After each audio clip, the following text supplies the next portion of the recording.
Nonprofits in Great Falls say they've seen less need of community members right now, despite many Montans being hit hard by coronavirus.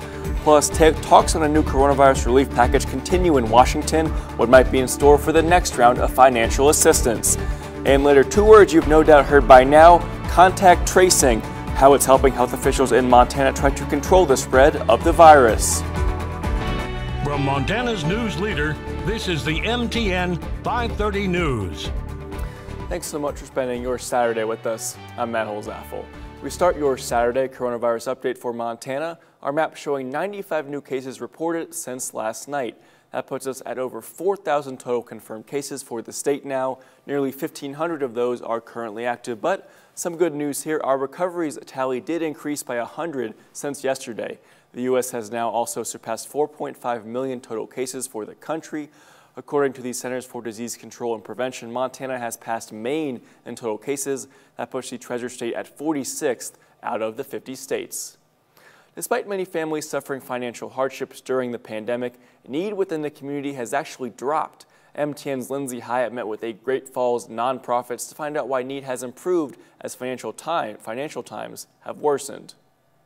With jobs and money lost this year to the pandemic, you'd think Montanans would be in greater financial need now than ever. But according to nonprofit staff, Great Falls needs are not so great at all. With the governor's directive to not evict people, we haven't seen as many coming seeking help. In fact, Executive Director Jim McCormick said the rescue mission has seen many families moving out. With some of the subsidized housing available in Great Falls, we've actually moved out quite a few into permanent housing, so it's had the opposite effect. And general population counts for singles with the mission have remained much the same. And the men's shelter and the women's shelter have been maintaining status quo, so to speak, not any big influx or anything like that. Not only is mission occupancy lower, but communal giving is higher. This year, it's been phenomenal.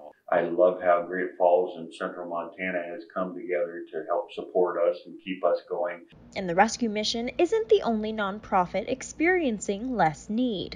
My Neighbor in Need users haven't been as needy either. I believe like right now we have maybe 2 needs on the My Neighbor in Need website, where normally we'd have 10 or 12. Which founder Dave Snug attributes to a fear of contact while receiving aid. Those requests for home improvements, repairs, emergency things like that are going away because nobody wants high touch. The small amount of need requests he has received are very specific. Ever since COVID came out, we've noticed that our need requests have varied. They become more laser focused. They seem to be focused on the immediate needs, such as emergency fuel, transportation to doctors like bus passes. With less needs submitted, the nonprofit is able to fulfill the needs they do receive even faster. Someone pulls up here and they're on E and they need gas to get to their doctor. Those we're here to fulfill like that. Request fulfillment is also made possible by the community, who has generously stepped up to support both nonprofits during this time. In Great Falls, Lindsay Hyatt, MTN News. All right, thank you, Lindsay. President Trump is signaling interest in extending some type of weekly economic lifeline to help millions of unemployed Americans. The softening of the White House and Republican positions following weeks of opposition to offering what they described as a reward for people not to work, and as negotiations resume today on another coronavirus relief package. The movement comes as Congress allowed the program that provides a $600 weekly supplement to unemployment benefits to expire overnight. Nicole Killian with CBS News is at the White House. President Trump returned from Florida Friday night just as unemployment benefits for up to 30 million Americans ran out with no immediate extension from Congress. The Democrats do not care about the people of our country. They don't want to do what you should be doing for the people of our country, whether it's unemployment or anything else. President Trump pinned the blame on Democrats after the White House said it put several proposals on the table. We don't have shared values. That's just the way it is. So it's not bickering. It's standing our ground. Democrats want to keep the $600 weekly unemployment payment through next January. Republicans in the White House have offered a shorter-term extension at a reduced rate. So we call on Capitol Hill to get serious about their negotiations, The president is serious about the negotiations. We're willing to engage. The Senate adjourned for the weekend while the House canceled its August recess until a deal is reached on a broader coronavirus rescue package. This is going to be the greatest election disaster in history. Meantime, President Trump renewed his attacks on mail-in voting as concerns surface about the U.S. Postal Service, now overseen by Louis DeJoy, a Trump ally. CBS News has learned DeJoy forced cost-cutting measures leading to undelivered mail piling up at post offices across the country, fueling fears about the agency's ability to deliver ballots in time to be counted. We're putting in all the resources you can. We're not prepared for this. They're not prepared for an onslaught of millions of ballots pouring in. They're not prepared. They're not prepared. You watch. They're not going to announce anything on November 3rd. In an unrelated note, President Trump also told reporters last night he plans to ban the popular mobile app TikTok in the U.S. through executive action, though it's not yet clear how the president would ban the Chinese-made social media company from the U.S. or if he even has such authority. But Mr. Trump said he might sign something as soon as today.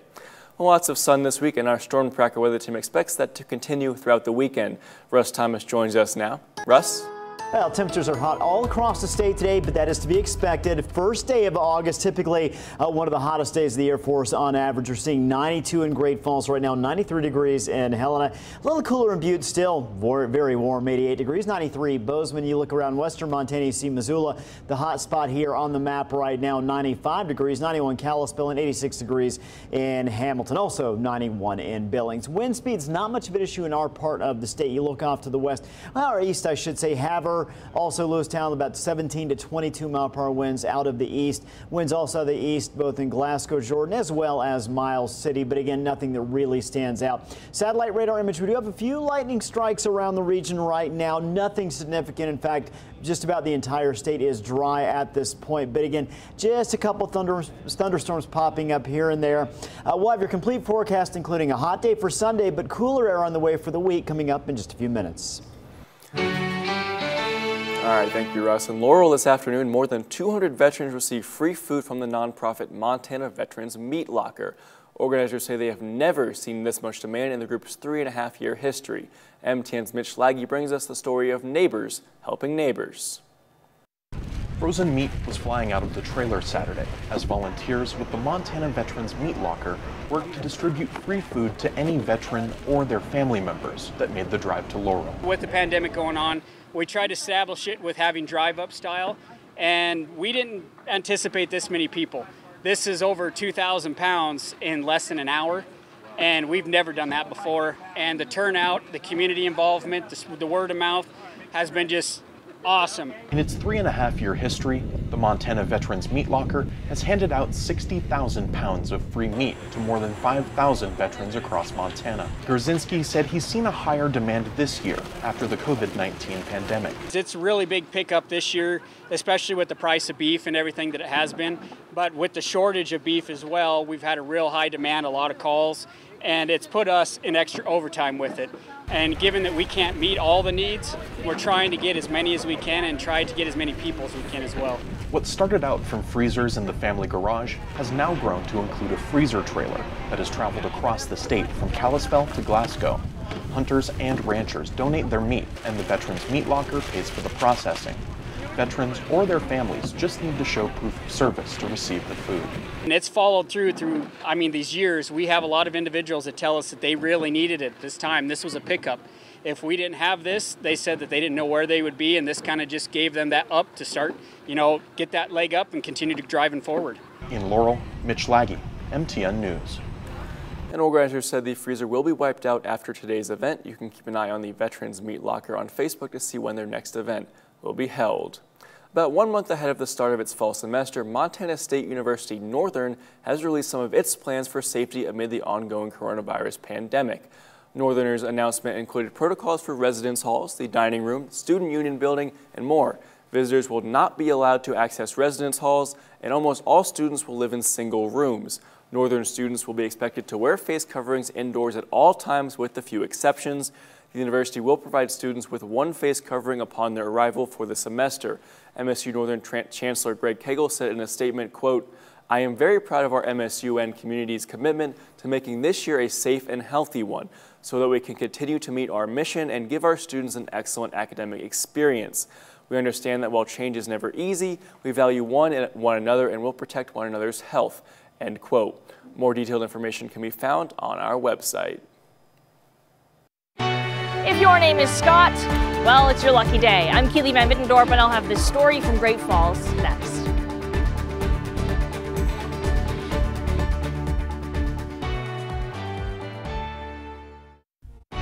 From Montana's news leader, you're watching the MTN 530 News. Welcome back. Well, the Helena Boy Scouts held a retirement ceremony today, not for a person, but for Old Glory, the Star-Spangled Banner.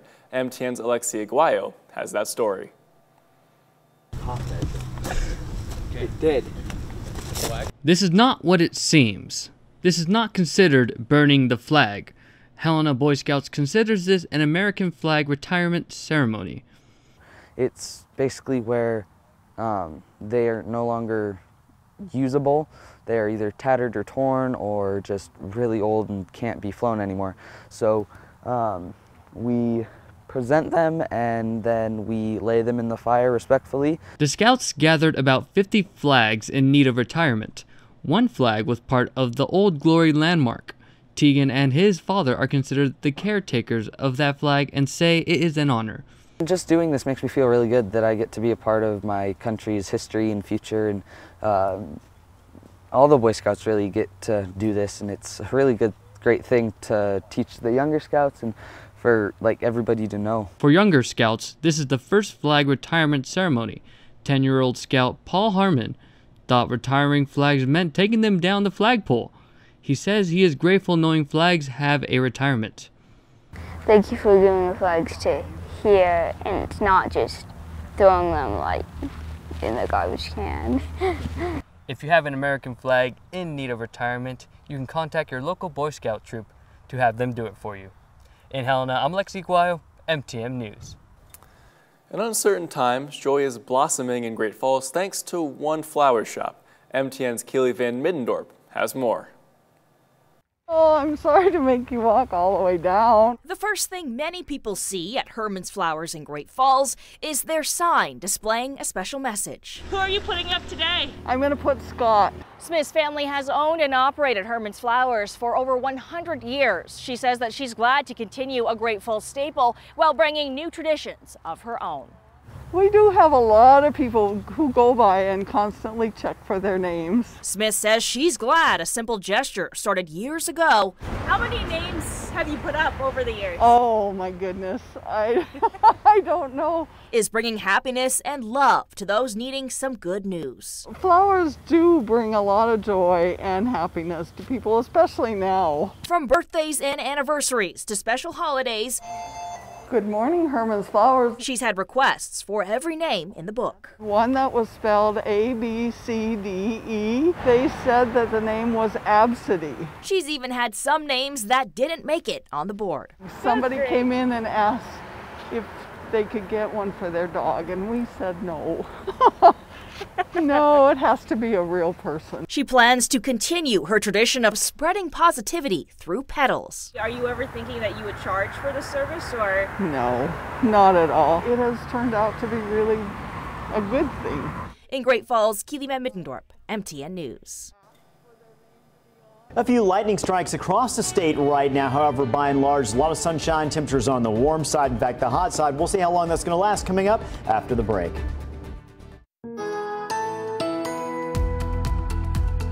Welcome back. Hope you're having a nice Saturday. Weather has been beautiful again on the hot side, but it's this time of year, midsummer. We're typically seeing 80s and 90s across the region August 1st, and that's exactly what we have today. Nice looking sky out there. It's some clouds mixed in with that blue sky. We've seen plenty of sunshine today. Temperatures in the low to mid 90s across much of the state, and we'll talk about that more in just one second. Helena, you're looking good as well. We're seeing a partly cloudy to mostly cloudy sky out there at times, but again, that sun's still shining down, still still warming things up very nicely for us this afternoon. In fact, let's take a look at those numbers. We're at 93 in Helena right now, 92 Great Falls. We've got some 80s in there as well. Most of those spots are in the upper 80s, like Lewistown, also in Jordan, Miles City, 94 in Havre, 95 Missoula, 88 degrees in Butte. Winds, again, not much of an impact right now. In fact, very light in Great Falls, only 4 miles per hour to the east. Helena out of the southeast at 5 miles per hour. Start heading a little farther to the east. You see Havre wind speeds at 22, Lewistown 16, and again, all these winds coming either out of the east or southeast. Satellite and radar looking around the country right now. There's certainly some active weather. We've got some monsoonal moisture in the desert southwest. We also have the upper Midwest, and we're getting into the northeast as well with some showers, a few thunderstorms. Also keeping an eye on a hurricane that's moving toward the state of Florida right now. Again, active in several parts of the country. Here in the northwest, things are pretty quiet and dry. We do have a few lightning strikes southwest Montana, northwest Wyoming, and then you look up into our region. We do have a couple lightning strikes, but by and large, an upper level ridge is in control, and that's keeping the area dry. Looking around the state again, south of Bozeman, a few lightning strikes there, and then also a little pocket there south of Great Falls between Helena and Lewistown. So as we look at our forecast headlines, Sunday we're talking about heat. Going to be a very hot day again tomorrow. Scattered storms on Monday, both the afternoon and evening, and then by the middle of the week, Tuesday, Wednesday, temperature is going to feel very good. It's going to be quite a bit cooler. We have a cold front which will work its way through the region. Overnight tonight, lows dropping down a lot of actually 50s and 60s for overnight lows, and that'll come with mostly clear conditions. So future track as we move through the day tomorrow, tonight and tomorrow. Notice again, mostly clear. Temperature is going to be hot. That upper level ridge is going to be very strong. Could see maybe a stray shower in the eastern part of the state. That's about it. Helena tomorrow, 94. Also Great Falls looking at a high of 94. 91 up in Cutbank. We got 92 degrees in Bozeman. 94 in Helena, as mentioned. 92 tomorrow, sunshine in Havre. So we've got sunshine. We've got high temperatures. Most areas, most spots, at least reaching the low 90s, if not the mid 90s. Now we look ahead from your Sunday night into your Monday. What we're going to find is mostly sunny conditions, but again, cold front will start to drop in, and I think especially later in the afternoon, evening, and overnight hours, that chance of thunderstorms does pick up. So here's what we've got for you. We cool down a little bit on Monday because we have more cloud cover, front approaching, 40% chance of a shower, thunderstorm. Could see an isolated or stray severe thunderstorm, something we'll keep an eye on with a high of 91. Tuesday, maybe a shower early, and then we've got sunshine, 81 degrees. Very nice temperature-wise and sky-wise on Tuesday. 83, great day Wednesday. Then we'll warm up again, 94, or 90, I should say, on Thursday, 87 Friday, 90 on Saturday. So overall, a great-looking week. Monday night, Tuesday morning, best chance for showers and storms. Helena, 94, sunshine tomorrow. 50% chance of storms on Monday with a high of 91. 84 on Tuesday. The rest of the week looking very good. 86 Wednesday, 89 Thursday, and 87 on Friday.